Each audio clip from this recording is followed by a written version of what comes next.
Vamos a comenzar con la mesa en la que vamos a tratar el tema referido al amaño de licitaciones o bid rigging, como decía antes Guillermo en inglés, y para tratar sobre cómo podemos prevenir ese bid rigging, cómo podemos detectarlo y qué consecuencias tiene, porque las consecuencias son importantes porque operan con función preventiva. Vamos a comenzar con... Está ya todo el mundo, ¿verdad? Vale. Vamos a comenzar con Arantxa. Arantxa es vocal de la Autoridad Vasca de la Competencia, es miembro del Consejo Vasco de la Competencia. Y la pregunta que le voy a hacer, bueno, pues tiene mucha relevancia, yo creo que para la mayoría de las personas que estáis aquí hoy, pues porque una pregunta recurrente que solemos recibir en la autoridad, que solemos atender más o menos frecuentemente, es realizada por agentes implicados en la compra pública, sea personal técnico de contratación, sea el órgano de contratación, y es ¿qué diferencia existe entre el artículo 132 y el 150 de la Ley de Contratos? Ambos artículos establecen la obligación de notificar a las autoridades de competencia, pero ¿por qué dos artículos? ¿Qué diferencias hay? Entonces, bueno, pues vamos a darle la palabra a Arantxa para que nos explique cuándo hay que seguir uno, cuándo otro y que nos arroje algo de luz sobre esto para que las personas que están aquí hoy pues les quede claro. Arantxa, cuando quieras. Pues es que ricasco. Es que ricasco. Dudo mucho que arroje luz. Esto ya vaya por delante, porque tampoco yo soy una especialista y mi cabeza es una cabeza plagada de dudas. Pero dicho esto, me he empollado los artículos 132 y 150 y ya adelanto que no le voy a contestar a Ainara, por lo menos al principio. Intentaré hacerlo al final. ¿Y por qué no lo voy a hacer? Porque Ainara ha puesto el acento en las diferencias entre los artículos 132 y 150. Y a mí me interesa empezar justamente por aquello que les une. Y creo que es importante empezar por ahí justamente por dos cosas que se han dicho hoy aquí, lo que ha dicho Yugats cuando ha iniciado la intervención y lo que haya dicho María Luisa. Yugats ha hablado del 15% del PIB, o sea, la importancia de la contratación, que supone el 15% del PIB en la Unión Europea. Y María Luisa nos ha hablado de lo que puede ser un drama, ¿no? Tenemos licitaciones con un índice de concurrencia realmente bajo. Si unimos estas dos variables, el problemón que tenemos encima de la mesa es enorme y la trascendencia económica del problemón, pues yo creo que debería hacernos reflexionar a todos. Y en este sentido, esto se une con los artículos 132 y 150, porque realmente estamos en el ámbito de la patología. Es decir, el órgano de contratación o cualquier interviniente en el procedimiento de contratación ha encontrado un indicio, tiene una sospecha de que hay colusión, de que ha habido ese acuerdo, eso que nos ha contado Guillermo esta mañana. Y estos dos artículos lo que nos dan una respuesta. ¿Qué hacer ante esta situación? Primer elemento común. Los artículos 132 y 150 imponen a los órganos de contratación y a todos los intervinientes en los procedimientos de contratación el deber de colaboración entre ellos mismos y las autoridades de competencia. Ni a unos ni a otros les está facultado abstraerse de esta obligación. Deben colaborar. ¿Y cómo tienen que colaborar? Pues voy a decir una obviedad. Tienen que colaborar de manera eficaz, como todo en la vida. Todo lo que se hace tiene que ser eficaz. ¿Por qué es importante? ¿Por qué me parece importante poner el acento en la eficacia de la colaboración? Porque esa colaboración tiene que respetar los dos intereses que están en juego. De una parte, tiene que salvaguardar la contratación, tiene que depurar, ser capaz de depurar la contratación y, por otra parte, tiene que salvaguardar la viabilidad de una eventual investigación y eso le corresponde a la autoridad de la competencia. Y no siempre es fácil llegar a ese equilibrio. Y además, para que sea eficaz, esa colaboración tiene que ser, como todo también en la vida importante, a su debido tiempo. ¿Cuándo es a su debido tiempo? Pues esto es un concepto jurídico indeterminado. Pues cuando se detecta, ni antes ni después, cuando se detecta. Es importante esto porque nosotros, desde la Autoridad de la Competencia, muchas veces nos preguntamos si ese ánimo de depurar la contratación, ese fijarnos en el árbol, no nos impide de alguna manera ver el bosque. Esto es, si por depurar la contratación y por poner ese acento en descubrir la colusión en la contratación, no estamos impidiendo desmantelar actuaciones de más amplio alcance. De ahí la necesidad de ese equilibrio. Y de ahí la necesidad de utilizar algunas herramientas que son muy útiles y que son realmente de todos los días. O sea, no voy a descubrir aquí América en absoluto. Primer consejo, que todos los órganos de contratación, voy a utilizar el término órgano de contratación de una manera amplia, global, o sea, no de una manera específica y concreta, que todos los órganos de contratación utilicen sistemas de alerta temprana a modo de checklist. En multitud de funciones del ámbito de la Administración pública estamos acostumbrados a utilizar este tipo de listas, ¿no? De listas que nos van despejando dudas. Y ante el más mínimo indicio de colusión, eso no significa que el indicio sea plausible en términos de la directiva, ni que sea un indicio que vaya a abocar necesariamente a la exclusión. Simplemente es una alerta que nos obliga a estar vigilantes, punto. Pero cuando esa alerta surge, el primer consejo es ponerse en contacto con la autoridad de la competencia. Un contacto que tiene que ser informal, obviamente, o sea, no tenemos que empezar a escribir ya informes sesudos, pero sí ponernos en contacto e iniciar esa colaboración informal que seguramente va a ser muy fructífera. Una vez iniciada la colaboración, la siguiente derivada es discreción, discreción y discreción. No contar esto a nadie, ni a tu mejor amigo, ni a tu marido, a nadie. ¿Por qué? Pues porque esto puede efectivamente frustrar el éxito de una eventual investigación que pueda desplegar la autoridad de la competencia. Siguiente punto o coetáneo. Las autoridades de competencia tenemos el deber de ser accesibles, es decir, nos llaman por teléfono, hemos de coger el teléfono y a partir de ahí desplegar una asistencia rápida, pero una asistencia especializada, obviamente, porque eso nos corresponde, y una asistencia tan extensa y amplia como sea menester. Nosotros estamos a vuestra disposición, lo que necesitéis. Y, obviamente, nosotros tendremos que desplegar estrategias de investigación que sean eficaces. Y entonces tengo el lío aquí de pasar. Bien. Ahora ya voy a intentar responder a la pregunta de Ainara. 132 y 150. Realmente su fin es común. Se dirige a reprimir la colusión en el marco de la contratación. Lo que pasa es que lo hacen desde dos perspectivas diferentes. El artículo 132, digamos, que responde a una fórmula más clásica de colaboración, la típica comunicación. Yo te cuento, autoridad de la competencia, y te haya tú. Y tú haces. Tú defiendes la competencia. Mientras que el artículo 150 realmente se inicia de la misma manera, hay un deber de comunicación, pero la autoridad de la competencia se tiene que implicar en el marco del mismo procedimiento de contratación. Luego ahondaré un poquito en esto. Los elementos comunes, el elemento común y básico y trascendental es ese deber de notificación del indicio de la práctica colusoria.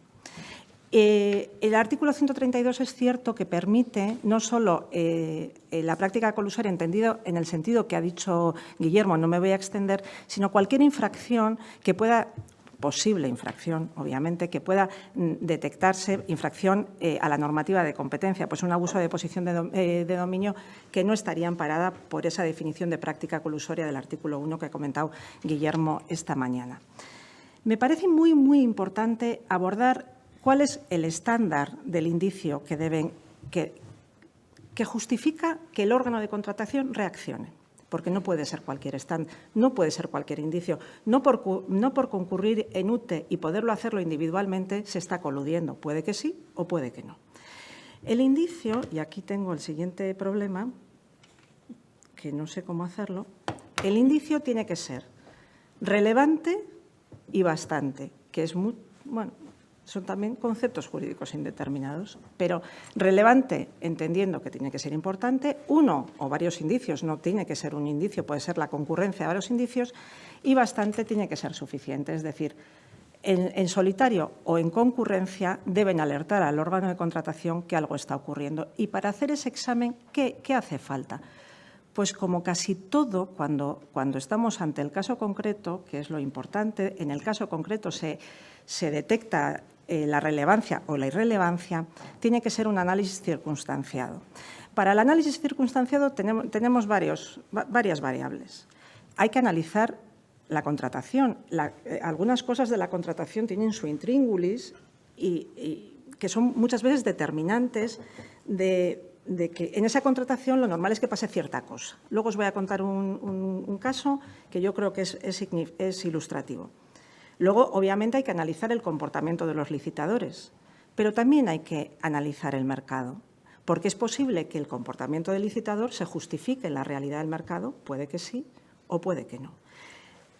Al final de todo, en ese análisis circunstanciado, la conclusión a la que hay que llegar para activar el procedimiento es que de lo que hemos analizado, de esa suerte de hechos o de indicios, la inferencia lógica que hay que obtener es que parece que hay una colusión. Si no, nadie se tiene que enterar, no tiene que pasar absolutamente nada. Y me vuelvo para atrás.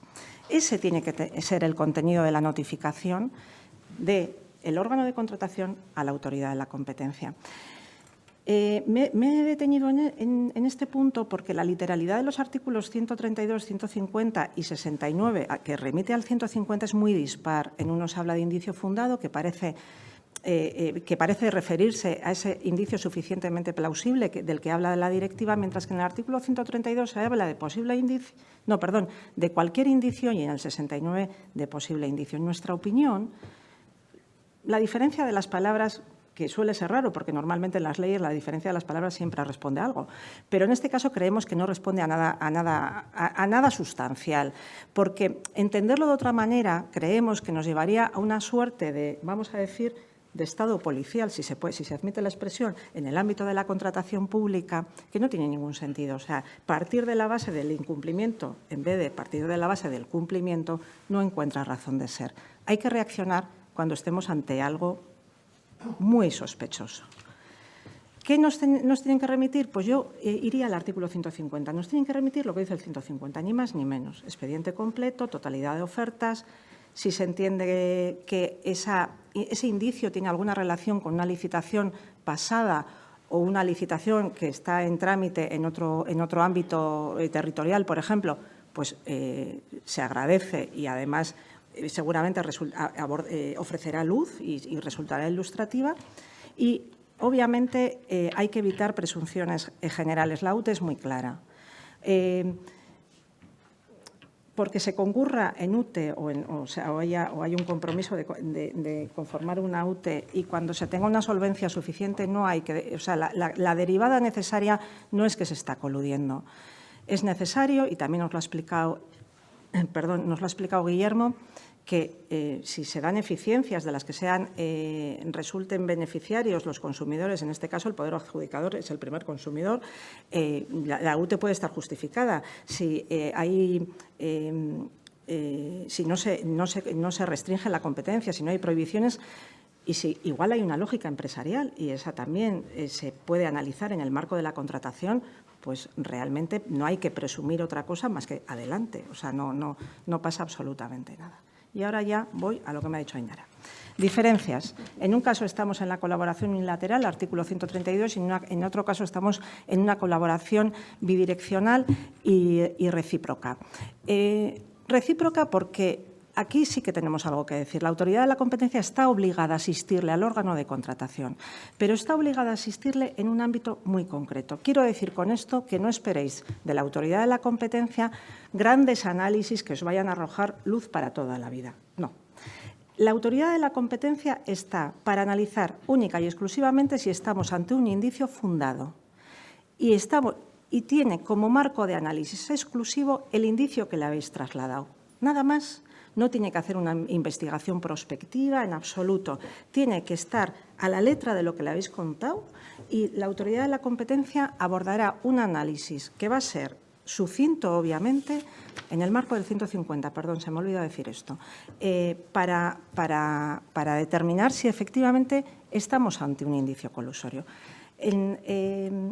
Con lo cual, aquí, en el ámbito del artículo 150, la autoridad de la competencia tiene un papel activo, un papel de consultor de consultor especializado, pero un papel activo.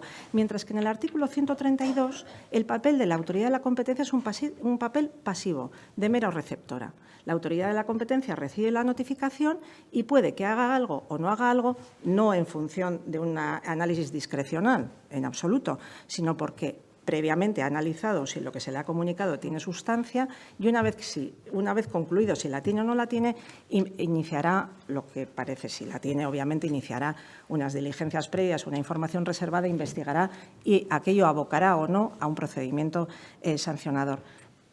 Tipología de contratos afectados. Procedimientos todos, o sea, afectan al 132 al 150, da igual que sea un abierto, un negociado, da igual. Pero sí hay una diferencia importante respecto a los contratos afectados. El contrato al que se le aplica el artículo 150, porque las conductas prácticamente estamos hablando de las mismas, son los contratos sujetos a regulación armonizada y también aquellos contratos que, aun no estando sujetos a regulación armonizada, parte de los licitadores acuerdan o concurren con el compromiso de conformar una UTE y ahí se detecta una posible colusión, o mejor dicho, un indicio fundado de colusión. Muy importante, que se me iba a olvidar, fundamental, y es que ese indicio fundado de colusión se produzca en el marco de un procedimiento en tramitación. Porque si el procedimiento ya se ha adjudicado, ya no estamos en el marco del artículo 150, sino que tenemos que acudir a esa colaboración general, vamos a decir, y unilateral que procura el artículo 132. Pero imaginémonos que estamos en un contrato que todavía no se ha adjudicado, en un procedimiento que todavía no se ha adjudicado y no es un procedimiento sometido a regulación armonizada. Realmente, más allá de la comunicación, no hay un procedimiento articulado de relación entre la autoridad de la competencia y el órgano de contratación.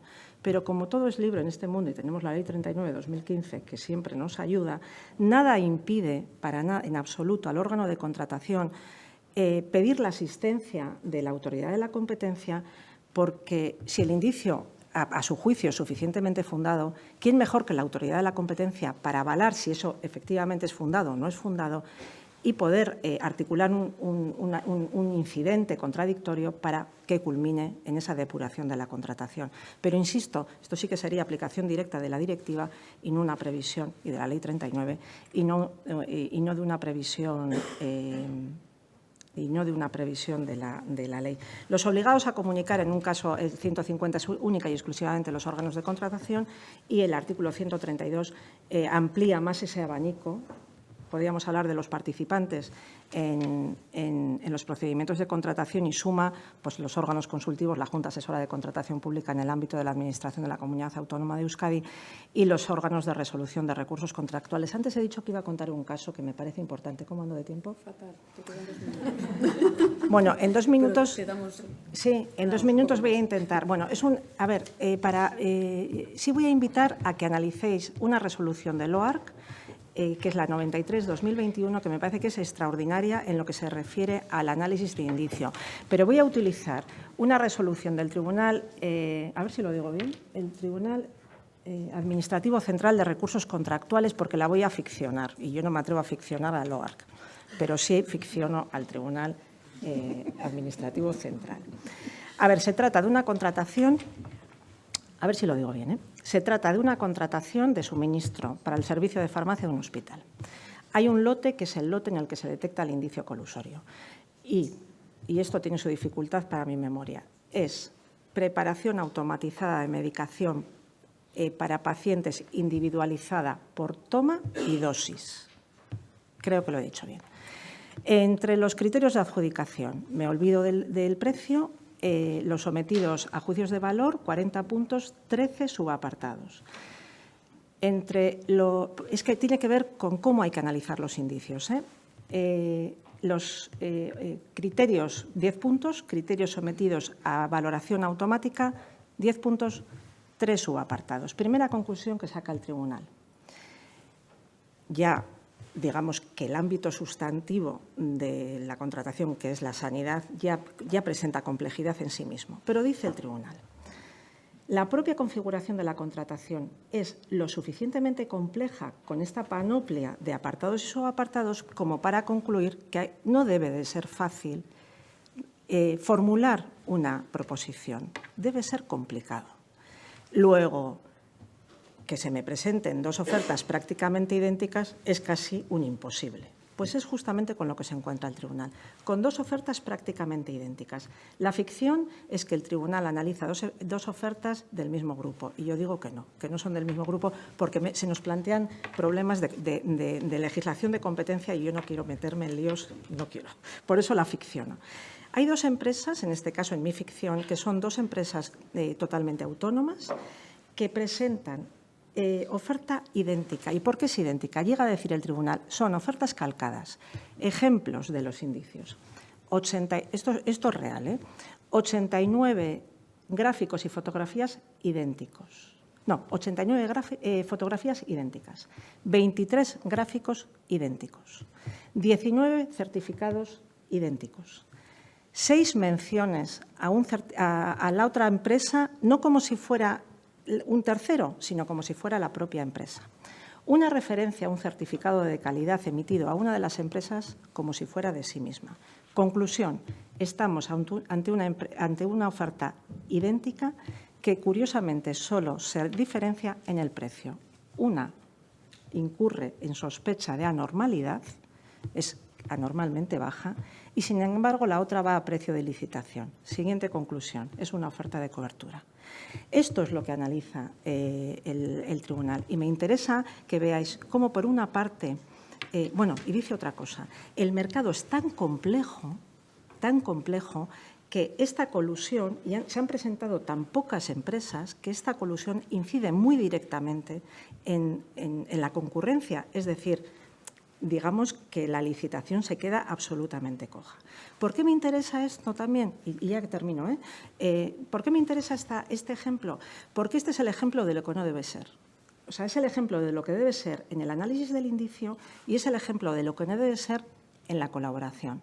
El órgano de contratación ni estaba ni se le esperaba. No vio ningún indicio. Lo vio el tribunal a propósito, obviamente, del recurso.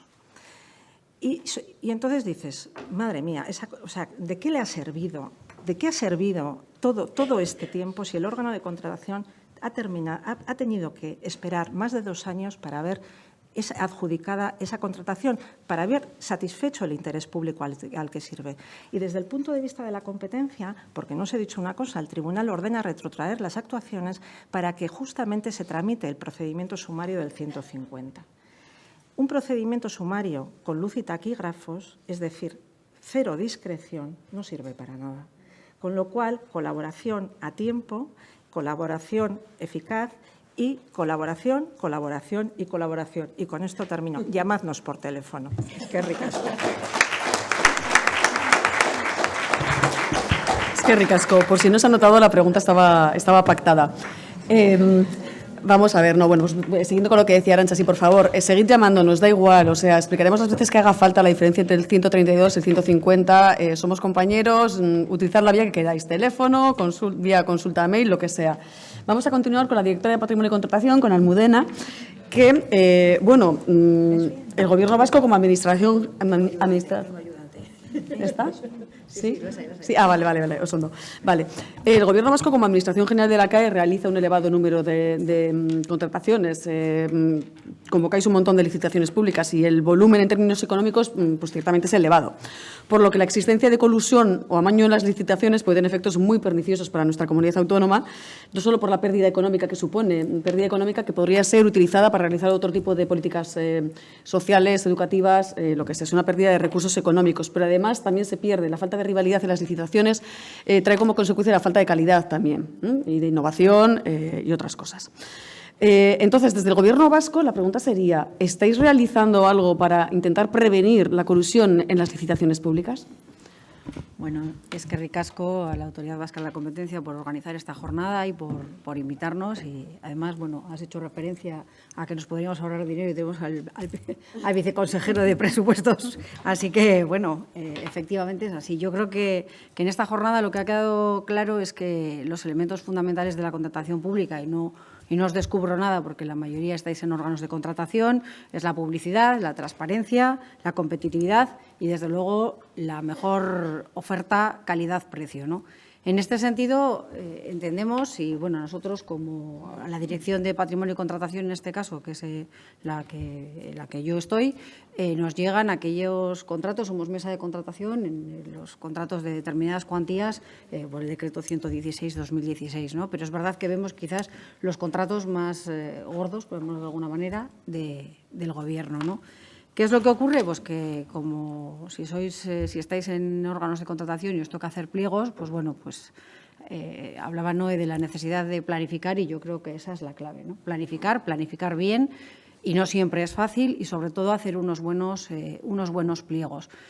Nosotros, yo destacaría tres áreas en las que trabajamos o tratamos de trabajar y que trasladamos, ¿no? Que son para prevenir la colusión precisamente, y es, por un lado, lo que son los propios pliegos de contratación y la propia normativa en la que también se está trabajando, y luego me referiré a algunas cuestiones, el papel del DEUC y, sobre todo, la importancia, yo creo que se ha mencionado, también creo que lo ha mencionado Noé, la importancia de la profesionalización en el sector, ¿no? Yo creo que son tres áreas en las que se está trabajando desde hace bastante tiempo en el Gobierno, y me voy a bueno, luego va a pasar un poco las diapositivas, me voy a centrar en estos tres puntos, pero sí que consideramos que efectivamente la propia ley de contratos, que bueno, pues la primera vez que uno se enfrenta a ella es como terrible, ¿no? Te dan ganas de salir corriendo porque, bueno, pues es muy extensa, pero es verdad que luego la práctica recoge que toda esa extensión no responde a toda la problemática que la propia contratación tiene.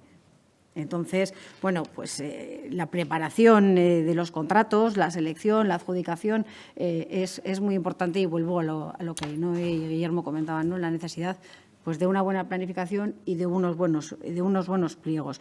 Es absolutamente imprescindible que esos pliegos eviten barreras de entrada, sean lo suficientemente transparentes, sean lo suficientemente claros, y no siempre es fácil, para que cualquier licitador mínimamente diligente sea capaz de saber qué es lo que queremos, y para que nosotros también seamos capaces de explicar qué es lo que pretendemos con esa contratación, ¿no? Y no siempre se consigue. Muchas veces nos vamos a un pliego tipo, que además es el pliego que ya encontramos un defecto cuando licitamos hace 4 años y nos lo volvemos a encontrar 4 años después con el mismo error, y entonces hay que retrotraer actuaciones, y entonces toda la prisa que teníamos acabamos mucho más tarde con un recurso, retroacción de las actuaciones del OARC o si no del TSJ. Bueno, en fin, creo que hay que partir de tener una buena base y de dedicarle tiempo a los pliegos, y dedicarle tiempo a los pliegos con, bueno, pues pidiendo ayuda a la Autoridad Vasca de la Competencia, en este caso a nosotros, y a quien sea necesario para que esos pliegos salgan de la mejor manera posible, porque en muchos casos, y apuntabais también en esa misma línea, nos encontramos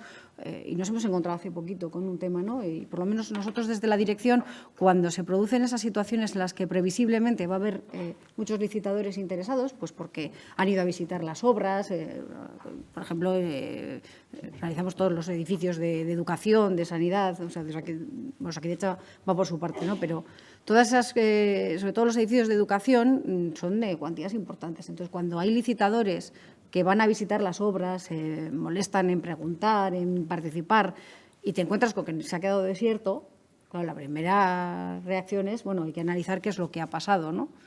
¿Ha habido una práctica colusoria o no? Y bueno, nos encontramos pues con que el precio base de licitación está mal planteado.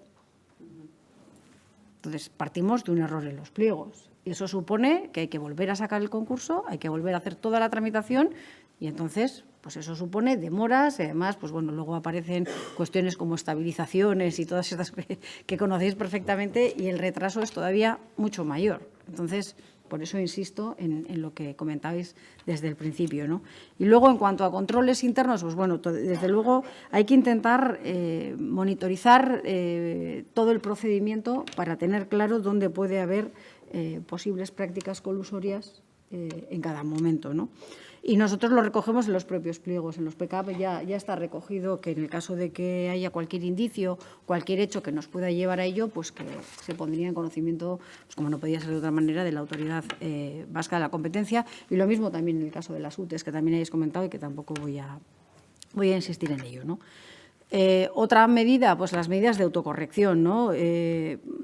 creemos que incluso en el caso de que estén incursos en prohibiciones de contratar que no sean de carácter firme, entendemos que el espíritu del artículo 71 de las prohibiciones de contratar es restrictivo y, por lo tanto, si se han adoptado medidas suficientes que nos dan la garantía de que ese licitador efectivamente es fiable, entendemos que el procedimiento debe seguir adelante precisamente en base a lo que hablábamos al principio, ¿no? A la competitividad, a la transparencia y a la publicidad, pero desde luego sin que en ningún caso pues, la fiabilidad de las empresas es que va a ser la garantía de que en la ejecución del contrato no vayamos a tener problemas, ¿no?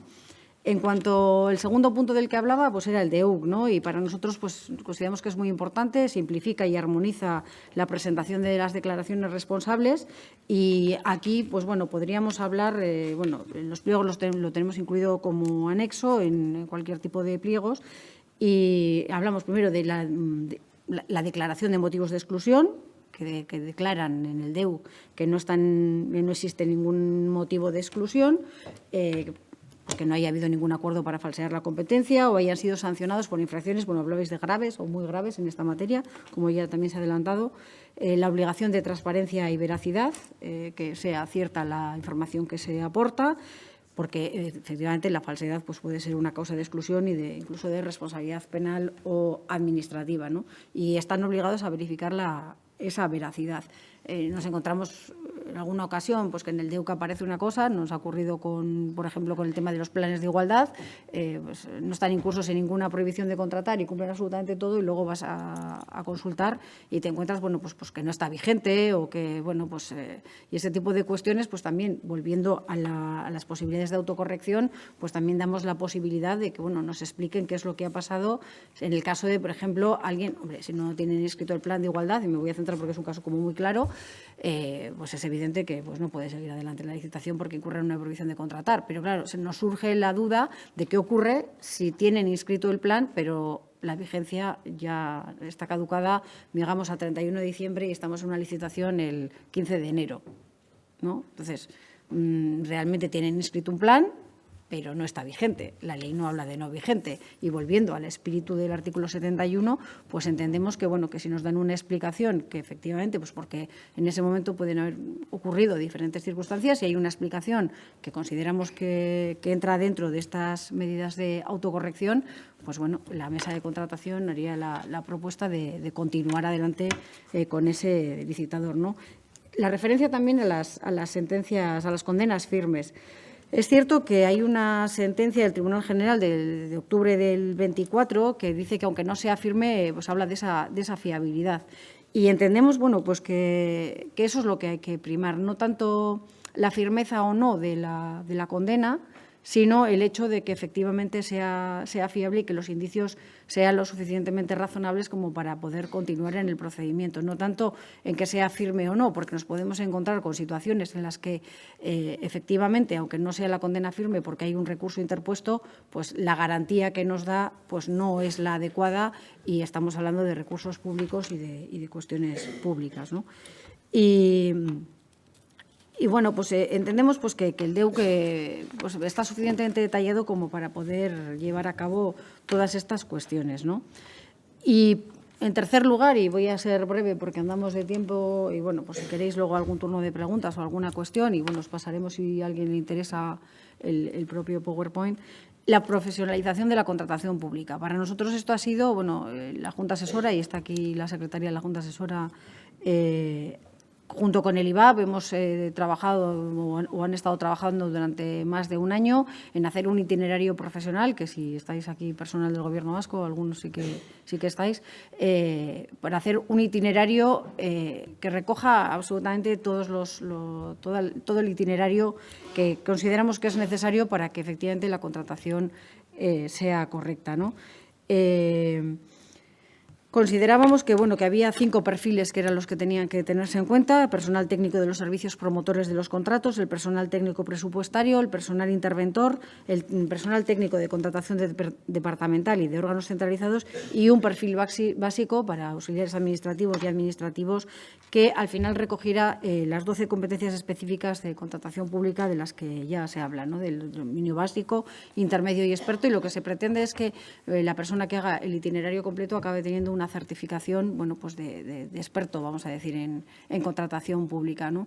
Porque sí que consideramos que es muy importante, y vuelvo otra vez a lo que decía al principio de la necesidad de que los pliegos estén bien determinados, y también desde esta legislatura, en el propio programa de Gobierno, pues se considera que es muy importante hablar de la compra pública innovadora, y también de otro aspecto que a mí me parece fundamental, y es que muchas veces cuando nos tenemos que enfrentar a hacer un pliego, pues bueno, lo más fácil es el precio, ¿no? Competir en precio, ahí no hay ninguna discusión, es muy fácil de valorar, pero consideramos que no es lo más idóneo. Consideramos que si realmente creemos que es necesario que sea la mejor oferta en calidad-precio, hay que trabajar, y esto exige un trabajo bastante importante, en criterios automáticos, o bueno, pues sobre todo criterios automáticos, porque nos van a dar menos problemas a priori o probablemente, criterios automáticos diferentes del precio que nos permitan pues valorar las ofertas más allá del precio. Yo comprendo que es mucho más fácil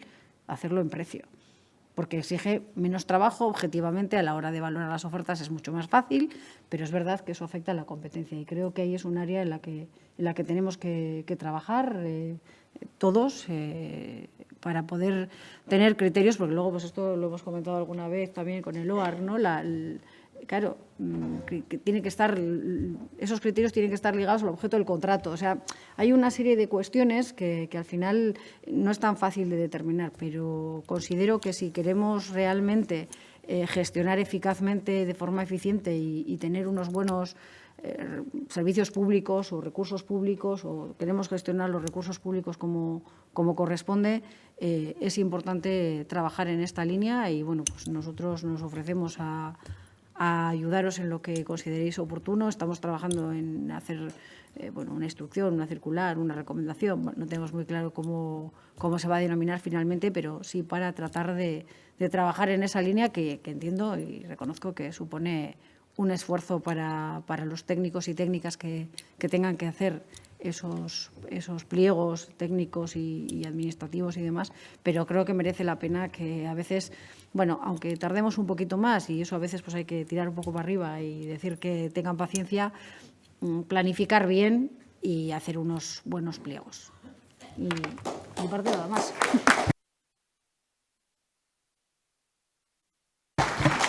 Pues es que ricasco, Almudena. Me atrevo a añadir además que en ese itinerario formativo, en el que se ha establecido el itinerario formativo sobre contratación dentro del Gobierno vasco, habéis incluido incluso un módulo específico respecto a la colusión, con lo cual ese apartado el Gobierno vasco le está dando importancia y lo estáis trabajando, con lo cual fenomenal. Sí, os hondo. Bueno, pues como vamos fatal de tiempo, porque son y 26 y teníamos previsto que se acababa ya a y media, o sea que fatal, yo brevemente voy a aprovechar ahora para hacerle una pregunta a Begoña, que sigue estando con nosotros en la mesa.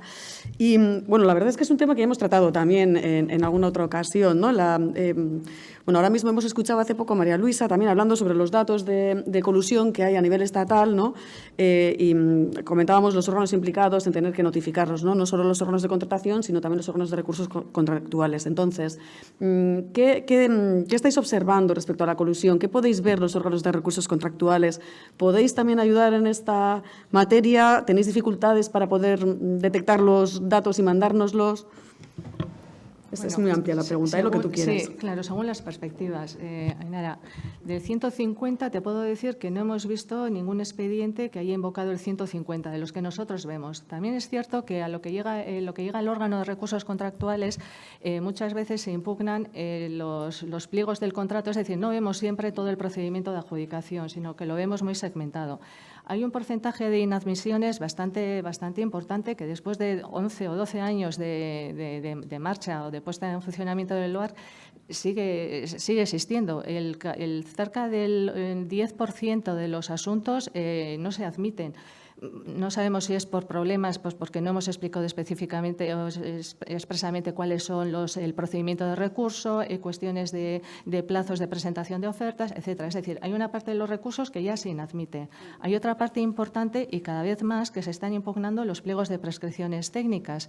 De la misma manera que al principio cuando empezamos, lo que se impugnaba básicamente era la adjudicación, a medida que se ha ido consolidando la doctrina de que los pliegos firmes van a misa, es decir, lo que has puesto en los pliegos ya en todas las partes se tienen que atener a ellos, los licitadores, el poder adjudicador y nosotros al enjuiciar la cuestión que se plantea a nosotros, pues bueno, ahora ya se está trasladando el recurso hacia las prescripciones, hacia los pliegos del contrato. Entonces tampoco vemos todo el procedimiento de adjudicación.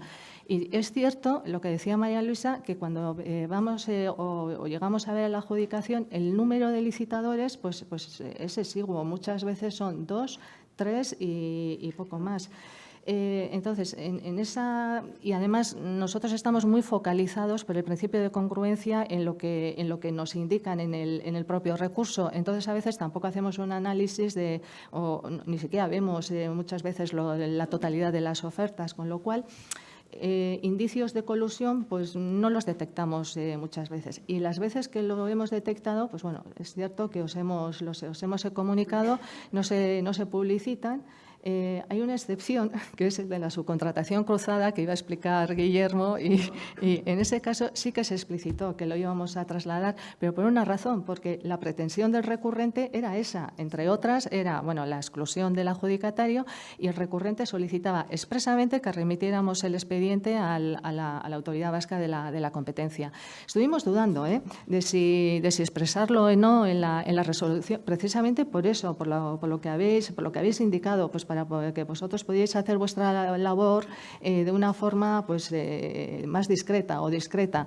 Pero luego es que era una parte de la pretensión. Dijimos, pues no, le tenemos que dar una respuesta. Y esa es la razón por la que expresamente se especifica. Pero desde un principio se vio que no, que si la Autoridad Vasca de la Competencia quiere hacer su trabajo, se tiene que hacer todo desde la discreción y sin que se sepa que está trabajando en ello. Entonces, no te podría dar una razón de cuáles son las razones primero, porque no se activa el 150 y segundo, pues las razones por las que nosotros no vemos, yo creo que son esas. Osondo. Pues voy a dar pie por si alguien quiere preguntar, habrá un turno de preguntas por si alguien tiene realmente interés en formular alguna, que pueda ser contestada brevemente, y si no, le daré paso a nuestro viceconsejero para que podamos cerrar ya la jornada. Vale, pues le voy a dar paso al viceconsejero, a José Corchón. Lo único sí que quiero decir que, independientemente, no nos gustaría que nada quede pendiente. Por tanto, si hay alguna cuestión que queréis plantear y nos queréis llamar por teléfono o lo que sea, estamos a vuestra entera disposición, ¿de acuerdo?